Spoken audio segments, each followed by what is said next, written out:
ఈరోజు వీడియోలో simple exercise ఒకటి, అదేవిధంగా సింపుల్గా చేయదగ్గ ఆసన తాడాసన స్ట్రెచ్చింగ్, ఈ రెండు కూడా చూపిద్దాం. హాయ్ అండి, అందరికీ ముందుగా నా నమస్తమాంజలి. నా పేరు రత్న, నేను యోగా ఇన్స్ట్రక్టర్ని. ఈరోజు వీడియోలో సింపుల్ ఎక్సర్సైజ్ ఒకటి, అదేవిధంగా సింపుల్గా చేయదగ్గ ఆసన తాడాసన స్ట్రెచ్చింగ్, ఈ రెండు కూడా చూపిద్దాం.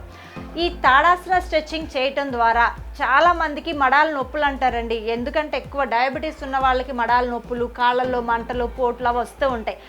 ఉన్న వాళ్ళకి తెలిసింది. కొంతమందికి జనరల్గానే కొంచెం మడాల దగ్గర నొప్పులు వస్తూ ఉంటాయి, అంటే యాంకిల్ దగ్గర పెయిన్, నడుస్తుంటే ఇబ్బందిగా ఉందని అనుకుంటూ ఉంటారు. అలాంటి వాళ్ళు ఎంత వాకింగ్ చేసినా తగ్గట్లేదు, నొప్పులుగా ఉన్నాయి అనుకున్న వాళ్ళకి ఇప్పుడు చేయబోయే ఆసన అనేది చాలా బాగా హెల్ప్ఫుల్ అవుతుంది.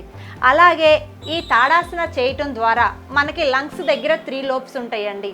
So upper lobe, middle lobe. ఎప్పుడైతే లంగ్స్ దగ్గర ఉన్న లోబ్స్ స్ట్రెచ్ అవుతాయో, సో లంగ్స్ దగ్గర మీ యొక్క ఇక్కడ లోబ్స్ స్ట్రెచ్ అవటం ద్వారా బ్రీతింగ్ తీసుకునే కెపాసిటీ అనేది పెరుగుతుంది.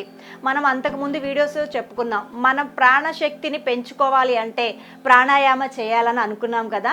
సో ప్రాణాయామ చేయాలంటే చూడండి, బెలూన్ పెద్దగా ఉందనుకోండి, మీరు ఎక్కువ గాలి అనేది ఊదితే ఇది ఇంతలా వస్తుంది, ఓకే బాగుంటుంది. అదే బెలూన్ చిన్నగా ఉందనుకోండి, మీరు ఎంత గాలి ఊదినా కానీ దాని యొక్క క్వాంటిటీ ఇంతే ఉంటుంది. అలాగే మనకి లంగ్స్ దగ్గర లోబ్స్ కూడా స్ట్రెచ్ అయ్యాయి అనుకోండి, మీరు బ్రీతింగ్ అనేది ఎక్కువ తీసుకోగలుగుతారు. బ్రీతింగ్ కెపాసిటీ ఎక్కువ పెరిగింది అనుకోండి, లంగ్స్కి సంబంధించిన ఆస్తమా, బ్రాంకైటిస్, లంగ్స్కి సంబంధించిన ఏమన్నా డిజార్డర్స్ ఉన్నా కూడా నిదానంగా పోతాయి. అంటే ఒక ఆసన చేయటం ద్వారా కాళ్ళ దగ్గర ఉన్నటువంటి మడాలకు సంబంధించి మంచిగా క్యూరిఫై అవుతాయి, లంగ్స్ దగ్గర ఓవరాల్గా స్ట్రెచ్ అనేది అవుతుంది. At the same time shoulders కానివ్వండి, కొంతమందికి ఫ్రోజనస్ షోల్డర్స్ పెయిన్స్ ఉంటాయి కదా, వాళ్ళకి కూడా ఇప్పుడు చూపించబోయే ఆసన అనేది చాలా హెల్ప్ఫుల్ అవుతుంది. దీనికి ఎలాంటి ఇబ్బంది లేదండి. ఆపరేషన్ చేయించుకున్నామా, లేకపోతే మోకాలు నొప్పులు ఉన్నాయా, అలాంటి వాళ్ళు ఎవరూ లేకుండా, అంటే హార్ట్ ప్రాబ్లం ఉన్న వాళ్ళు మాత్రం కొంచెం చూసుకొని జాగ్రత్తగా చేయండి. అంటే ఆల్రెడీ వాళ్ళకి ఏమైనా స్టంట్స్ ఉన్న హార్ట్లో, అలాంటి వాళ్ళు మాత్రం కొంచెం జాగ్రత్తగా చేయవలసి ఉంటుంది. మిగతా వాళ్ళందరూ కూడా హ్యాపీగా చేయవచ్చు. దీన్ని చేయాలంటే ముందుగా మీరు 2 కాళ్ళని ఇలా సమస్థితిలో తీసుకోవాలి. బాడీ కూడా ఒకే లైన్లో స్ట్రైట్గా తీసుకోండి. సో టెన్షన్ పడకండి అస్సలుగా. ఏదైనా కానీ ముందు రిలాక్స్తోనే చేయాలి. ఒక 5 సెకండ్స్ రిలాక్స్ అయిన తర్వాత మీ ఫింగర్స్ని లాక్ చేయండి. ఇలా టైట్గా ఇలా లాక్ చేసిన తర్వాత నిదానంగా శ్వాస తీసుకుంటూ మీ మడాలని పైకి లేపుతూ, ఎంత వీలైతే అంత లేపుతూ మీ 2 చేతులను కూడా ఇలా పైకి కంప్లీట్గా లిఫ్ట్ చేయండి. ఇక్కడ బ్రీత్ అనేది చాలా నార్మల్గా ఉండాలి. చేతులను చెవులు వెనక్కి స్ట్రెచ్ చేస్తే ఇంకొంచెం ఎక్కువ స్ట్రెచ్ తెలుస్తుంది.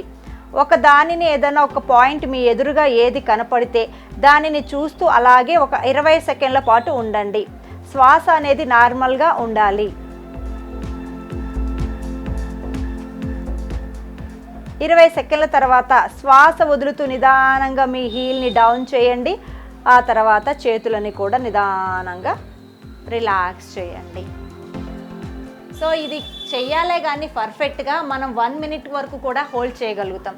చిన్న లాజిక్ అనమాట. ఫస్ట్ హీల్ ఎక్కువ లేపకుండా కొంచెమే లేపండి. డే బై డే కొంచెం మీరు హీల్ లిఫ్ట్ చేస్తూ ఉంటే కంప్లీట్గా ఎలా ఉండాలి అంటే మీ వెయిట్ మొత్తం కాలి వేళ్ల మీదకి వచ్చేంత ఉండాలి. అయ్యో మేము ఒబెస్లో ఉన్నామండి, మేము అంత పైకి కాలు లేపితే కాలి వేలి మీద మా వెయిట్ ఉంటే మేము పడిపోతామండి అని అనుకుంటారేమో. లేదు, కంప్లీట్గా మీకు బ్యాలెన్స్ అనేది వచ్చింది అనుకోండి, మీరు చాలా బాగా బ్యాలెన్స్ చేయగలుగుతారు. సో మనకి మీరు చేస్తున్నప్పుడు అబ్జర్వ్ చేస్తుంటారు, ఇక్కడ లంగ్స్ దగ్గర బాగా స్ట్రెచ్ కూడా అయిందని.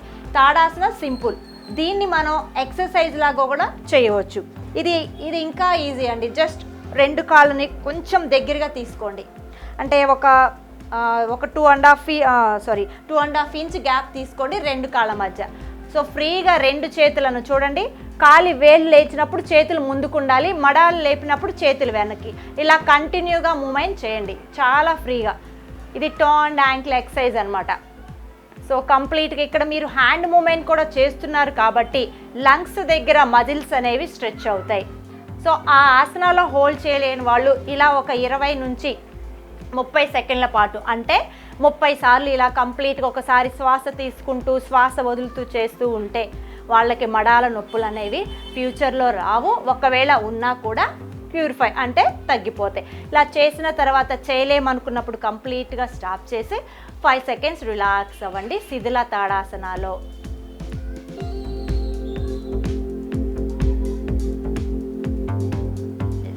దీన్ని మనం 2-3 నిమిషాలైనా ప్రాక్టీస్ చేయొచ్చండి. ప్రాక్టీస్ చేస్తూ ఉంటే ఈజీగా మనకి హ్యాండ్ ఎక్సర్సైజ్ అవుతుంది, కింద లెగ్ ఎక్సర్సైజ్ కూడా అవుతుంది.